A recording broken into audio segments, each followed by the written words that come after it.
Existe uma teoria que diz: se um dia alguém descobrir exatamente para que serve o universo e o porquê dele estar aqui, ele desaparecerá instantaneamente e será substituído por algo ainda mais bizarro. Existe uma segunda teoria dizendo que isso já aconteceu.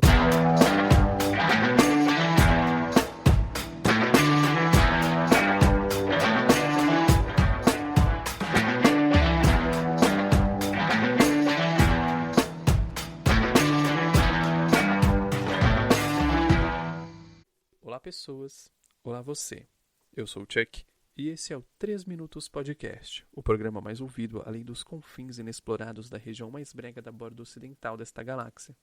Hoje vamos falar sobre uma adaptação cinematográfica de um clássico homônimo que, além de uma franquia multimídia, faz parte de uma trilogia de 5 livros.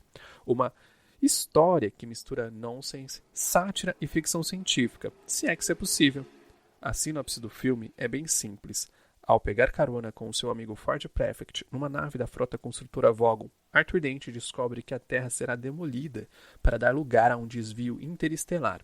Sem ter o que fazer sobre isso, eles embarcam então numa jornada com o presidente galáctico Zephyr Beeblebrox, que sequestrou a si mesmo, a matemática e astrofísica Trillian e o robô depressivo Marvin para descobrir a questão fundamental sobre a vida, o universo e tudo mais, cuja resposta de conhecimento geral é 42.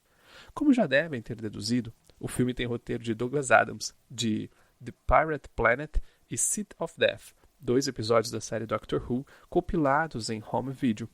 Entretanto, com a morte do autor, Douglas Adams, no início da pré-produção do filme, o roteiro passou para Carey Kirkpatrick, de A Fuga das Galinhas. Ele assumiu o roteiro usando as notas deixadas pelo autor. A produção ficou nas mãos de Jay Roach, de Borá. Inicialmente apenas, pois depois a produção passou para Gary Barber, de Amor a Queima-Roupa, e Roger Birbaum, de A Hora do Rush. O filme conta com a direção de Gareth Jenkins, de Sing, e no elenco temos nomes de peso da época, e outros nem tanto, e alguns poucos que se tornaram alguma coisa depois. Mas o ponto é que o elenco é incrível. Veja, nós temos Sam Rockwell, de 3 Anúncios para um Crime, Yasin Bey, o rapper antes conhecido como Mos Def, de Rebobine por Favor e 16 Quadras, e Zooey Deschanel, de 500 Dias com Ela. Temos também Martin Freeman, de Todo Mundo Quase Morto, Bill Nye, de Pride, Orgulho e Esperança, e John Malkovich, de Conair, A Rota da Fuga. Mas eu poderia citar também Quero Ser John Malkovich e totalmente Kubrick, porque esse cara só faz filme foda. Ou ele que é foda e faz filme ruim também, mas enfim. O cara tem filmes muito divertidos na carreira que foi difícil escolher. Então, esses 3 aqui tá de bom tamanho. Além das atuações hilárias em live action, o filme conta com um elenco de voz foda. Nós temos Stephen Fry, de V de Vingança, e da música do Zé Cabaleiro, tá ligado?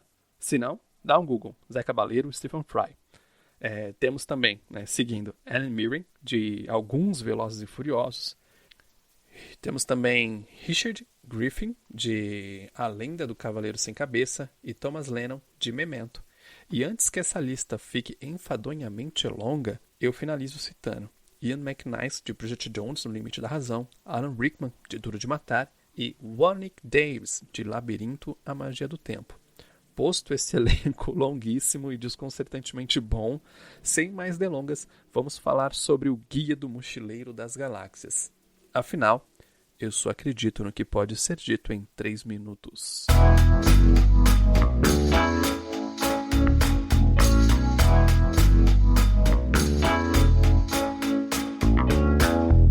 Você, alguma vez já se perguntou como é feita uma adaptação de uma obra literária para o cinema?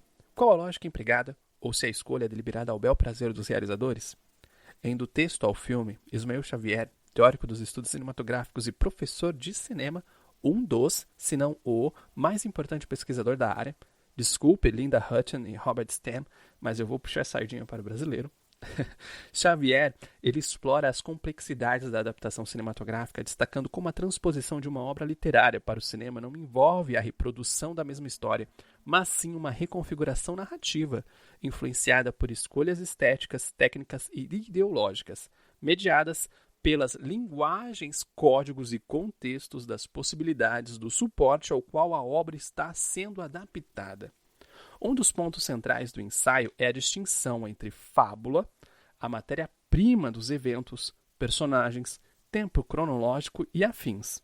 E trama, a organização artística desses eventos, mediada por perspectivas e estruturas narrativas. É a mediação artística que estrutura como essa história chega ao público. Essa dualidade, como vou demonstrar, ganha vida em obras que transcendem uma única mídia, como O Guia do Mochileiro das Galáxias, cuja jornada do rádio ao cinema revela como uma mesma fábula pode ser desdobrada em tramas radicalmente distintas. Essa pluralidade de tramas revela que a adaptação não é sobre fidelidade, pois não se trata de uma mera tradução, mas de uma reinvenção. A trama cinematográfica, por exemplo, reconstrói a fábula por meio de cortes, edição, montagem, ampliações ou mudanças de perspectiva. Vejamos. Ao iniciar a produção de O Guia para o cinema, Douglas Adams procurou distanciar-se das narrativas anteriores para adaptar a história ao formato cinematográfico, principalmente do livro, que consolidou-se como o cânone da obra, o principal. A escolha faz todo sentido quando lembramos que o livro nem era a mídia original da fábula. Tudo começou em 78 como uma série de rádio, a primeira produção de comédia radiofônica gravada em estéreo. Ela era similar às antigas radionovelas brasileiras. O sucesso foi tão grande que, em 79, o diretor de teatro Ken Campbell criou a primeira versão para o palco da série. E, no ano seguinte, Campbell reencenou uma nova versão no Rainbow Theatre, com banda de rock, lasers e 3 horas de duração. Essa saga continuou através da série de rádio, ganhando 4 temporadas adicionais, 1980, 2003, 2004 e 2018. Esse formato de autodrama, ainda popular no Reino Unido, foi o pontapé para a jornada transmediática. O guia saltou do rádio para os livros, publicados em 79, 80, 82, 84 e 92. Uma série de TV também foi produzida em 1981, um jogo de computador em 84 e, finalmente, o filme em 2005, O Nosso Foco. A fábula central de O Guia é a jornada nonsense de Arthur Dent pela galáxia, permeada por humor, críticas sociais e questionamentos filosóficos. Porém, como Xavier ressalta, uma única fábula pode ser construída por meio de inúmeras tramas, e isso se materializa nas diversas adaptações da obra: rádio, livros, teatro, jogo e filme. No cinema, a trama priorizou a ação visual e simplificou os subplots para se adequar ao formato de 2 horas. A escolha de reimaginar em vez de reproduzir o livro, como propôs Adams, reflete a necessidade de criar uma nova mediação no audiovisual. A adaptação é um processo dialético. A fábula persiste, mas a trama a redefine, sempre em diálogo com as potencialidades e limites do meio. No caso de O Guia, essa plasticidade tornou-se a obra um fenômeno cultural transmediático, antes mesmo do termo ser cunhado por Henry Jenkins em A Cultura da Convergência.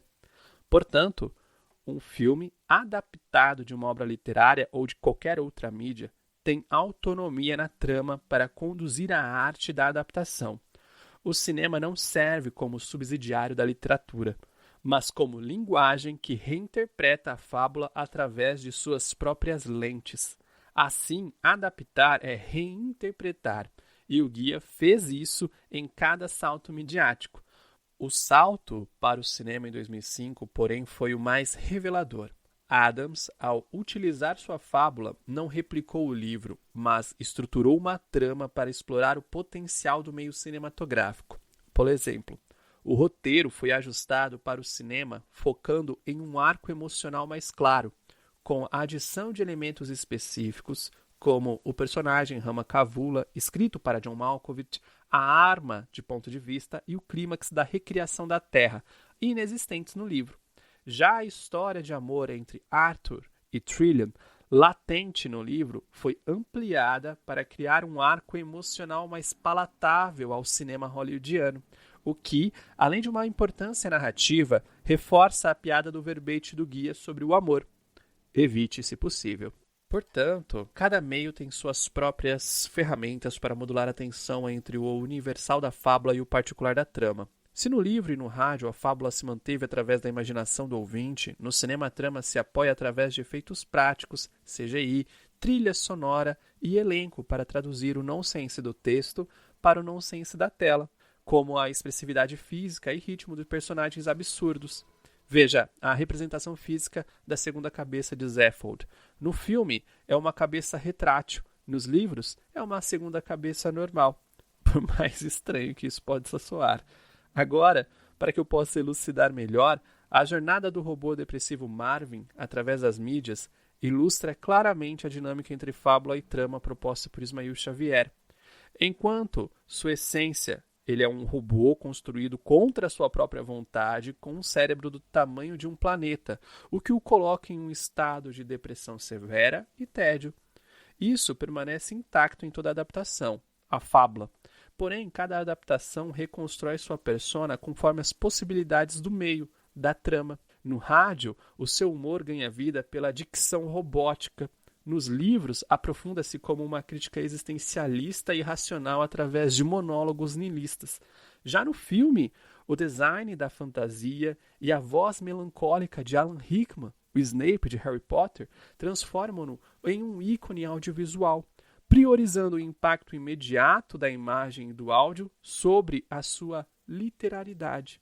Essa metamorfose não apenas valida a plasticidade da obra de Adams, mas também demonstra como a adaptação cinematográfica, ao reimaginar elementos, cria uma nova camada de engajamento, sem trair a fábula já construída. O filme corresponde principalmente ao primeiro livro da série, mas com adaptações e elementos originais para funcionar como uma história fechada e igualmente divertida. Quando Douglas Adams decidiu adaptar sua obra para o cinema, distanciando-se deliberadamente do livro para dar sentido ao audiovisual, evidenciando como cada trama recorta a fábula conforme a gramática do meio para ser funcional, Adams não traiu a essência da história, mas seguiu uma lógica intrínseca ao seu projeto, onde tudo o que acontece, acontece. Tudo o que, ao acontecer, faz com que outra coisa aconteça, faz com que outra coisa aconteça. Onde tudo que, ao acontecer, faz com que ela mesma aconteça de novo, acontece de novo. Isso, contudo, não acontece necessariamente em ordem cronológica. Portanto, aprecie o Guia do Mochileiro das Galáxias em todas as suas mídias.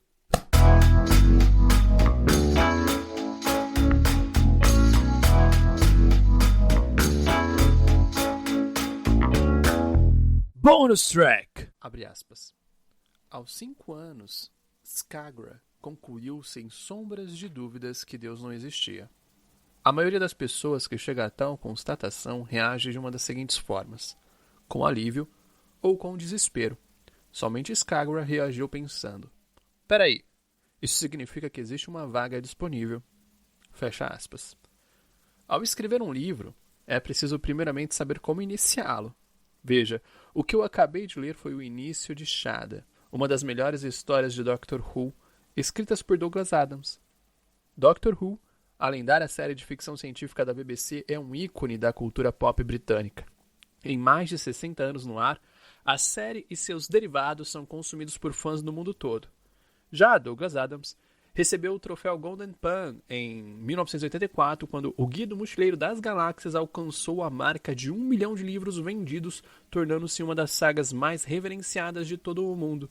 Todos os anos, milhões de fãs comemoram o Dia da Toalha, em 25 de maio, em homenagem ao autor, que, no começo de sua carreira, entre 78 e 80, descobriu que, nas palavras dele, ter sua própria série de rádio não pagava o almoço. Por isso, como segundo emprego, editava roteiros para a principal série de ficção científica da Inglaterra, Doctor Who, que era estrelada por Tom Baker, de Nicholas e Alexandra, como o quarto doutor, e Lalla Ward, de O Cerco dos Vampiros, como Romana II, ou Segunda Romana, nunca me lembro como que grafa, como se diz, como se pronuncia, enfim. Adams foi editor dos roteiros da 17ª temporada, trabalhando diretamente com o produtor Graham Williams. Nesse meio tempo, houve um episódio que não teve suas filmagens concluídas, Shada. O roteiro mescla ficção científica, humor e aventura, com uma sutil ironia permeando encontros e desencontros característicos de Adams, como Viagem no Tempo e Tirania Galáctica. O roteiro desse episódio foi ficcionalizado por Gareth Roberts em 2012, e em 2014 a editora Suma das Letras publicou esse romance em 352 páginas, traduzido por Juliana Romeiro no Brasil. O plot inicia-se quando o professor Kronitz, um velho alienígena da raça dos Senhores do Tempo, aposentado, vivendo na Universidade de Cambridge, lugar óbvio para não ser notado, traz de Gallifrey, seu planeta natal, lembranças inofensivas. Porém, ele perde acidentalmente um destes artefatos, que data dos dias sombrios de Rassilon, o perigoso, venerável e ancestral livro das leis de Gallifrey. Agora, professor precisa da ajuda de Doutor e Romana para recuperá-lo e derrotar Skagra, o pior de seus inimigos. Doctor Who, Shada, a aventura perdida de Douglas Adams, chegou até mim de maneira desconcertante. Por volta de 12 de agosto, do mesmo ano da publicação do livro em língua portuguesa, eu estava em casa. Casa essa que tem os mesmos metros quadrados de área construída, tanto por fora quanto por dentro, situada num planeta praticamente inofensivo nas coordenadas do setor ZZ9 plural Z-alfa, quando um amigo, Richard Van Baster, apareceu. Entre uma conversa aleatória sobre coisas da vida, universo e hidratação anal, ele me presenteou com esse livro. Aliás, mais uma vez obrigado, meu querido. Adorei o presente. Mas voltando. Neste romance, Gareth Roberts reconta a Shada por completo. A ironia à la Douglas Adams é que a edição publicada pela Suma das Letras e que Richard me presenteou, além de bela e cheirosa, veio com falhas.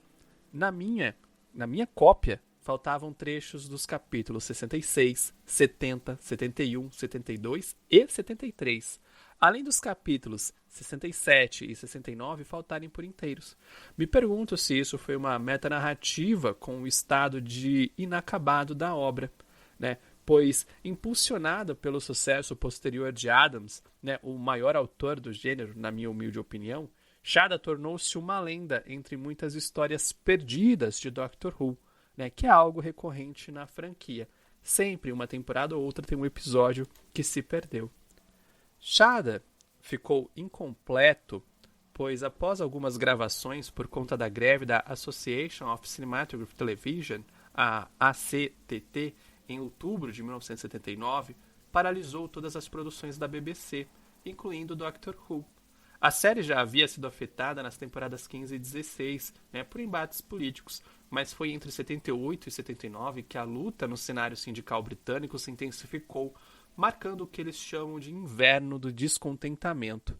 A greve era resultado da instabilidade e da precariedade das relações trabalhistas da época, o que provocou as paralisações generalizadas dos sindicatos do setor privado e do setor público. Assim, como nas temporadas anteriores, a greve desestabilizou por completo a produção da 17ª temporada. Mas quando a greve acabou no fim do ano, Shada, que teria a primeira gravação internacional da série, veio com cortes de orçamento. E com os estúdios da BBC dedicados às produções natalinas, o que é de praxe, não seria possível retomar as gravações do episódio. Por isso, a série teve que seguir por outro caminho, com ajustes de última hora. A perda deste arco tão relevante ilustra de maneira emblemática como fatores socioeconômicos externos modam processos criativos. O livro é uma boa pedida para fãs da série ou de Douglas Adams, valendo a pena também para aqueles que não conhecem esses dois ícones da cultura pop. Doctor Who e Adams são tão intrínsecos que, assim como a série apresenta o Professor Kronitz em Shada, o livro Agência de Investigações Zoolíticas Dick Gently, também de Adams, inclui o mesmo personagem. Mas será que é no mesmo universo? Essa já é outra história. Douglas Adams e Doctor Who são tão próximos que tornam Shada um trabalho impecável. Uma história simples, porém não simplista, leve e colorida como o cachecol do Doutor, mas com tons sombrios, ironia, humor e muita lógica. É inegavelmente que o texto de Adams está lá, mas Gareth Roberts soube preservar a genialidade do autor e também colocar o seu próprio estilo. Roberts, aliás, escreveu episódios da série moderna de Doctor Who, como The Shakespeare Code, The Unicorn, The Vesp, The Ledger e Closing Time. Adams, além de O Guia, escreveu diretamente para Doctor Who, além de Shada, como já disse anteriormente, The Pirate Planet e Seat of Death, sobre o pseudônimo de Dave Agnew. Curiosamente, muitos contribuem o roteiro de Seat of Death a Adams e Graham Williams apenas, mas a história original, chamada The Gramble with Time, era de David Fisher. Por questões familiares, Fisher não pôde finalizar o roteiro, e Adams e Williams reescreveram na hora de gravar, creditando a Dave Agnew, esse pseudônimo usado pela BBC para roteiros alterados pela produção e não pelo escritor original. Tem mais um motivo para iniciar uma greve. Mas enfim, chega de devaneios e chega de digressões. Não entre em pânico e leia Shada. Sua posterior ressurreição em múltiplos formatos coloca Shada como um belo estudo de caso do que a gente discutiu lá no primeiro bloco deste episódio. Veja, houve um lançamento em VHS combinando as cenas existentes com a narração de Tom Baker por volta de 92. Em 2003, uma versão animada para a internet estreou com o oitavo doutor, Paul McGann, de Os Desajustados, como protagonista. E o mais recente, em 2017, houve um lançamento em DVD mesclando as cenas originais com animações das cenas que não foram gravadas, e o elenco original fazendo as vozes dessa animação. Além disso, a obra vem reforçando a ideia da plasticidade da fábula, ao migrar de um script audiovisual para a literatura. Assim como o filme de 2005 reinterpretou elementos de obras anteriores de O Guia do Mochileiro das Galáxias, Shada inverte o fluxo. Parte de uma obra pensada para o audiovisual e a reconstrói literariamente, expandindo diálogos e cenários, com o estilo absurdo de Adams. Essa circularidade midiática não apenas resgata uma obra inacabada, mas reforça a tese de Ismail Xavier sobre a fluidez entre fábula e trama em diferentes mídias, ilustrando como a reinvenção narrativa é um pilar do legado de Adams, confirmando que a fábula persiste independente do suporte, enquanto a trama se molda às suas ferramentas narrativas. Além disso, a leitura torna-se um exercício fascinante ao mesclar o legado de Adams com uma reinterpretação de Roberts. Enquanto Adams imprime um humor inocente, diálogos afiados e conceitos sci-fi da década de 70, Roberts, ao novelizar a história décadas depois, expande o material com o desenvolvimento de personagens, descrições e elementos narrativos de ritmo que dialogam com o cânone moderno de Doctor Who. A obra revela-se então um diálogo entre eras, unidas por um fio tênue entre sci-fi e sociedade. Leia Shada.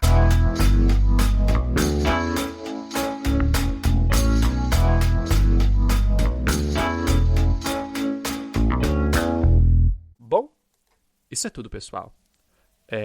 Meu objetivo aqui era demonstrar como, dentro dos estudos da adaptação, as adaptações bem-sucedidas exigem reinvenção e não fidelidade, oferecendo uma análise rica e multidimensional da obra de Douglas Adams, utilizando a teoria de Ismail Xavier como eixo para explorar adaptações transmídias, para entender como as narrativas evoluem através das mídias. Douglas Adams encanta ao misturar uma lógica absurda com reviravoltas inesperadas. Afinal, a toalha é o item mais indispensável de toda a galáxia. Adams morreu em 2001, aos 49 anos, contrariando todas as expectativas de que ele morreria aos 42. Ele foi vítima de um ataque cardíaco, mas o seu trabalho permanece vivo e influente. Douglas Adams foi escritor, roteirista e humorista britânico, cujo trabalho misturou ficção científica, sátira, humor, filosofia, dentre tantas outras coisas absurdas. Sua carreira foi marcada por colaborações icônicas, especialmente com o grupo Monty Python e a série Doctor Who. Num movimento dialético, pode-se perceber que o Guia do Mochileiro das Galáxias é a junção dessas duas influências. O estilo nonsense e satírico dos Pythons Reflete-se, por exemplo, na sequência musical do filme O Guia, em que golfinhos cantam So Long and Thanks for All the Fish. Muitos elementos de O Guia foram inspirados em ideias que Adams desenvolveu para Doctor Who. A dinâmica óbvia entre Arthur Dent e Ford Prefect emula a relação do Doutor com seus companions, e o terceiro volume da sua trilogia de 5, A Vida, o Universo e tudo mais, parece ter sido originalmente planejado como um episódio da série. Talvez por isso seja o meu livro preferido? Não sei. Douglas Adams é mestre da ficção científica, filosofia, deixou um legado além da icônica saga O Guia do Mochileiro das Galáxias. Ele criou a série Dirk Gently, que mistura mistérios sobrenaturais com teorias de conexões cômicas, né, satirizando a lógica e o acaso. Também foi adaptado posteriormente para o audiovisual, mas para a televisão. Ele também escreveu The Last Chance to See, em 1990, A Última Chance de Ver. É uma obra não ficcional em parceria com o zoólogo Mark Carradine, acho que é isso, documentando espécies em risco de extinção, com muito humor, consciência ambiental e uma escalada do Monte Kilimanjaro na Tanzânia, vestindo uma fantasia de rinoceronte anormalmente brega. No mais é isso. Me desculpem por todo o inconveniente, e neste episódio nós citamos alguns filmes que já apareceram neste site e no podcast. Por isso, vou listá-los na página da publicação deste episódio no Cinescrito, junto de uma imagem do que eu acredito ser Douglas Adams com uma fantasia de rinoceronte.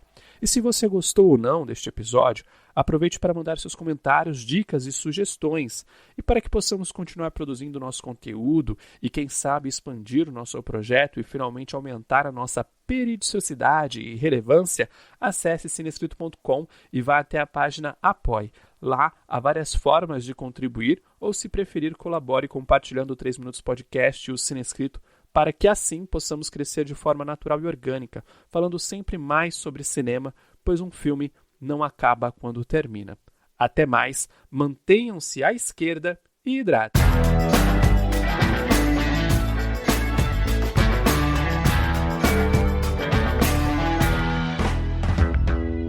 Afinal, o que podemos esperar de uma sociedade onde um homem foi pregado num pedaço de madeira por ter dito que seria ótimo se as pessoas fossem legais umas com as outras para variar? Fica aí o questionamento.